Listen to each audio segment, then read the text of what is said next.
조선 500년 역사 속에서 가장 충격적이고 비극적인 사건을 꼽으라면 단연 이것을 빼놓을 수 없습니다.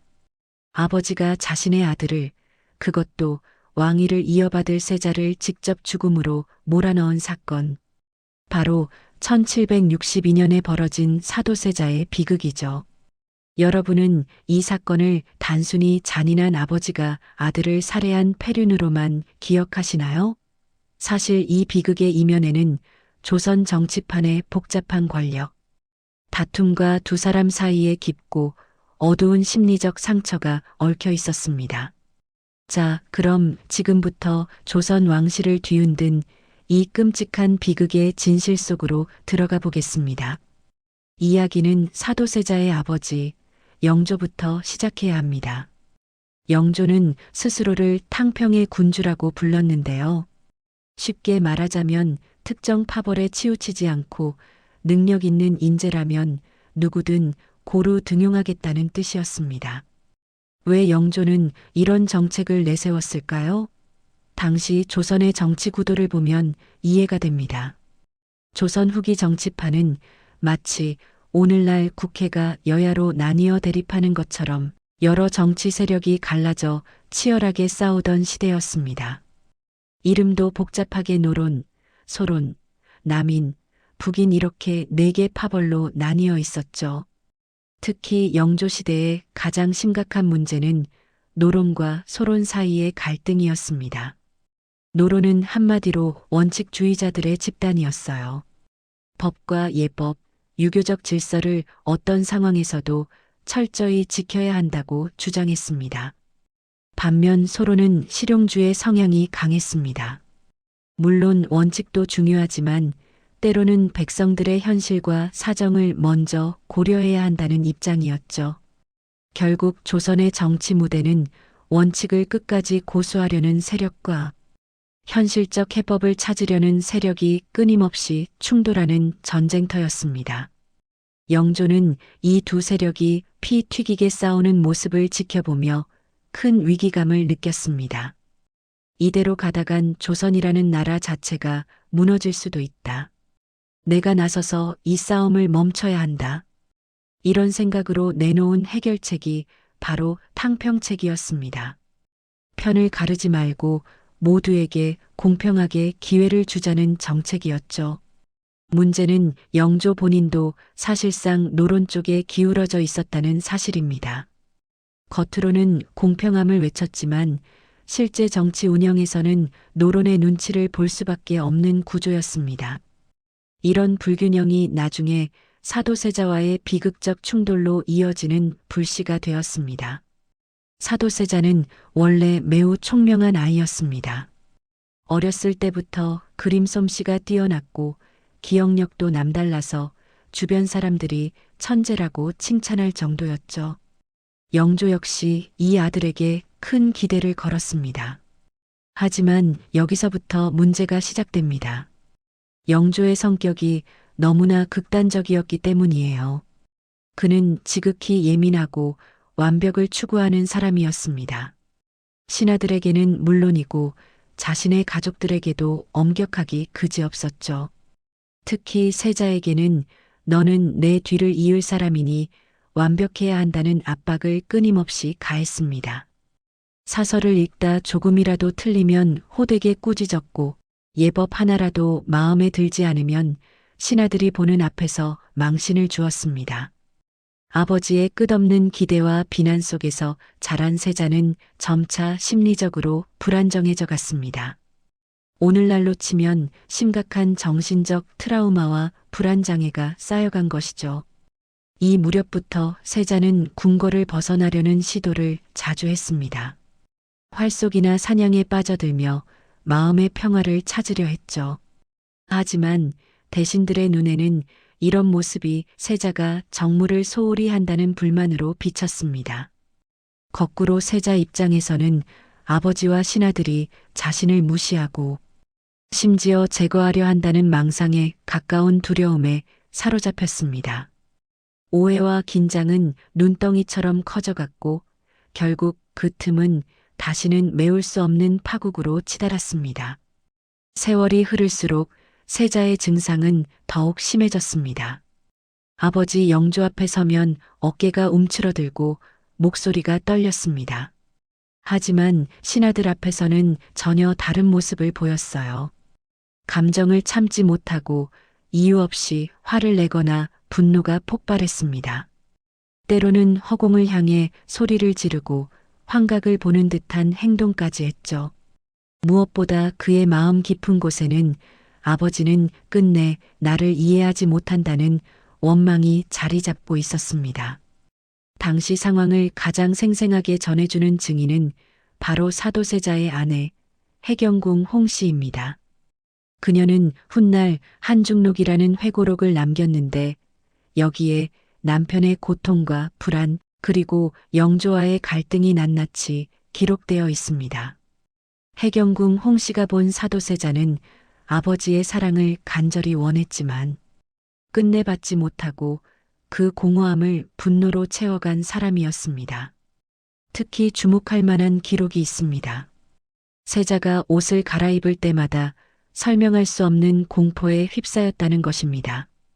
단순히 성격이 까다롭거나 기분이 좋지 않아서가 아니라 옷을 벗거나 입는 특정 행동을 할 때 갑자기 극심한 두려움과 불안이 몰려와 제대로 옷을 갈아입지 못했다고 합니다. 오늘날 정신의학 용어로 보면 일종의 강박증이나 공포증으로 볼 수 있는 증상이죠. 이런 틈을 파고든 세력이 바로 노론이었습니다. 앞서 말씀드렸듯이 영조는 탕평을 외쳤지만 실제로는 노론에 의존할 수밖에 없는 상황이었습니다. 노론은 세자를 긍정적으로 보지 않았어요. 세자의 불안정한 행동과 거친 성격은 저런 사람이 왕이 되면 나라가 위험하다는 논리로 확대되었습니다. 반면 일부 소론과 남인은 세자를 옹호했습니다. 아직 젊으니 시간을 두고 지켜봐야 한다는 입장이었죠. 이런 의견들 사이에서 영조는 아들을 나무라는 수준을 넘어 국가적 문제로 인식하기 시작했습니다. 사도세자의 불안정한 행위는 더 이상 집안 문제가 아니라 조선 왕실 전체의 안정을 위협하는 요소가 되어버렸습니다. 영조는 오랫동안 갈등했습니다. 세자가 내 아들이라는 사실과 군주로서 나라를 지켜야 한다는 책임감 사이에서 깊이 괴로워했던 것이죠. 승정원 일기를 보면 세자가 칼을 들고 신하를 위협한 사건 이후 대신들이 극도로 불안해하며 이 상태로는 도저히 후계자 자격을 유지할 수 없다는 의견을 올렸다는 기록이 남아 있습니다. 세자를 옹호하던 세력조차 점차 입을 닫았고 권력의 중심에서 그의 자리는 빠르게 사라져갔습니다. 영조는 결단을 내려야 했습니다. 하지만 왕이 자기 아들을 죽이는 일은 결코 가벼운 문제가 아니었습니다. 조선왕조 500년 역사에서도 극히 드문 일이었고 유교적 도덕 질서로 보면 엄청난 충격이었죠. 압박 속에서 무너져가는 아들, 그 아들을 불신하는 아버지, 그리고 틈을 노리는 정치 세력. 모든 조건이 하나씩 맞아떨어지며 역사에 남을 비극의 무대가 완성되고 있었습니다. 1762년 여름 영조는 결국 더 이상 참지 못했습니다. 세자는 아버지 앞에 무릎을 꿇고 용서를 빌었지만 영조의 눈빛은 이미 차갑게 굳어 있었습니다. 그 순간 영조 곁에서 노론 세력이 조용히 속삭였습니다. 더 이상 세자를 그대로 두면 나라가 위태로워집니다. 그 한마디는 무언가를 재촉하는 목소리였습니다. 아버지로서도 감당하기 어려운 일이었기에 영조는 직접 사형을 명하지 못했습니다. 그래서 내린 결정이 세자를 뒤주에 가두라는 명령이었습니다. 영조는 오랜 고민 끝에 죽이되 직접 손에 피를 묻히지 않는 방법을 선택했고 그것이 바로 뒤주였던 것입니다. 1762년 7월 4일 궁궐 마당 한가운데 나무로 만든 뒤주 하나가 놓였습니다. 궁궐 내관들이 세자를 억지로 끌고 와 뒤주 안에 넣고 뚜껑을 닫았습니다. 조선의 왕세자가 몸을 구겨 넣은 채 그 좁은 공간에 갇혔습니다. 뒤주안은 숨조차 제대로 쉬기 힘든 공간이었습니다. 창문도 없고 바람 한 점 들어오지 않는 그곳에서 세자는 물 한 모금, 밥 한 숟갈도 허락받지 못했습니다. 시간은 무정하게 흘러갔습니다. 하루, 이틀. 뒤주 속 어둠은 한치 앞도 보이지 않았고 숨막히는 답답함만이 그를 짓눌렀습니다. 처음에는 버티려 했고 곧 풀려나리라는 희망도 있었습니다.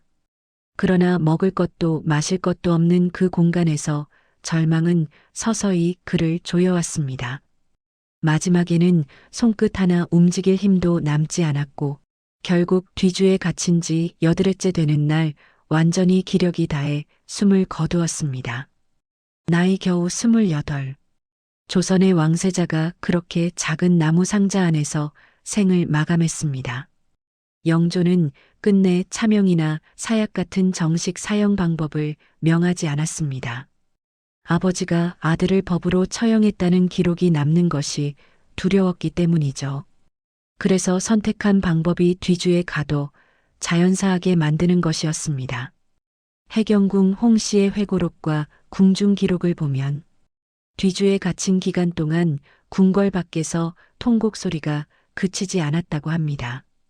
아내와 어린 아들 정조 그리고 궁인들의 울부짖음이 궁궐을 뒤덮었지만 영조의 명령 앞에서는 그 누구도 손을 뻗을 수 없었습니다. 흥미로운 점은 사도세자가 뒤주에 갇혀 있는 동안 영조가 어떤 감정을 보였는지에 대해서는 구체적 기록이 없다는 사실입니다. 다만 한중록에는 임금의 명이 너무도 엄중해 누구도 감히 거스를 수 없었다고 적혀 있으며 영조가 결심을 완전히 굳혔음을 강조합니다. 사도세자의 죽음은 훗날 아들 정조가 왕으로 살아가는 모든 과정에 깊은 영향을 미친 사건이었습니다. 정조는 평생 아버지를 잊지 못했고 결국 아버지의 명예를 되찾겠다는 사명으로 살아갔습니다.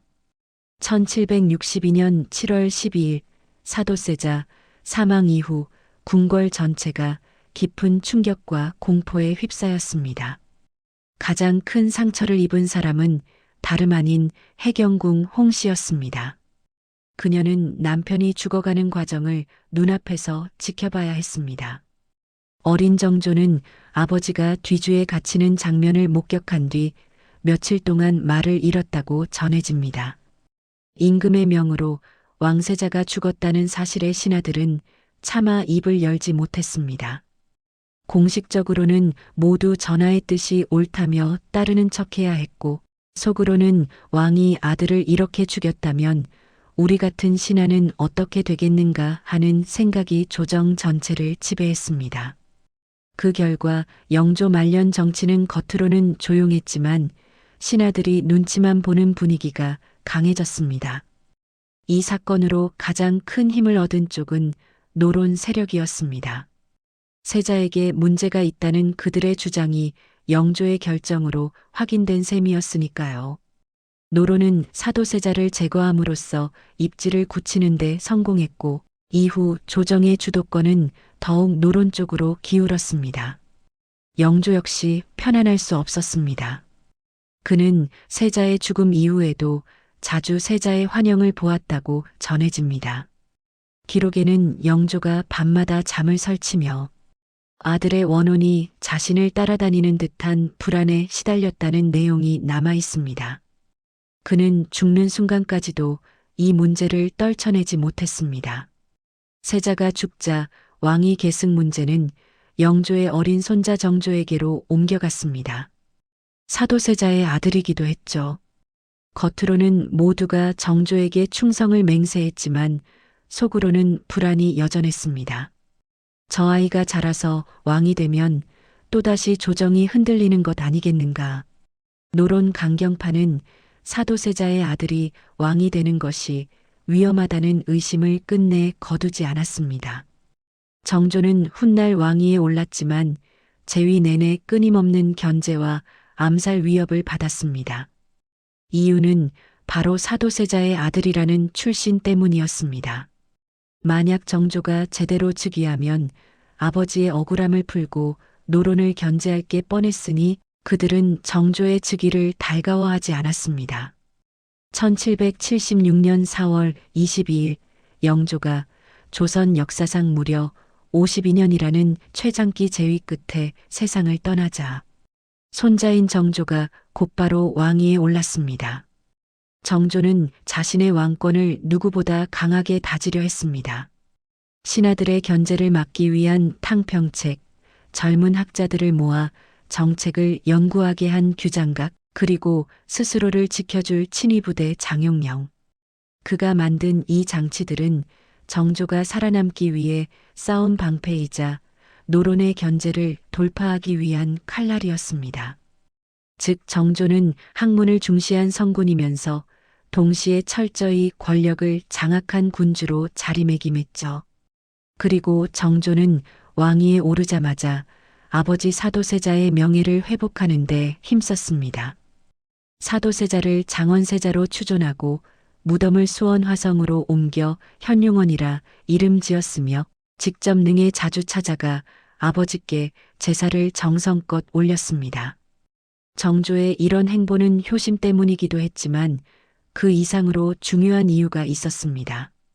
만약 아버지 사도세자가 문제 많은 세자로만 남는다면 그 아들인 자신의 왕위도 항상 흔들릴 수밖에 없었습니다. 그래서 정조는 아버지를 억울하게 희생된 훌륭한 세자로 만들어야 했습니다. 그래야만 자신도 당당한 왕으로 설 수 있었던 것이죠. 사도세자의 뒤주 사건은 조선 왕조 역사상 가장 비극적인 사건 중 하나였습니다. 하지만 동시에 이 비극은 새로운 국면을 열었습니다. 영조의 완벽주의와 당파 정치의 모순이 적나라하게 드러난 사건이었고 정조라는 걸출한 군주가 탄생하는 배경이 되었습니다.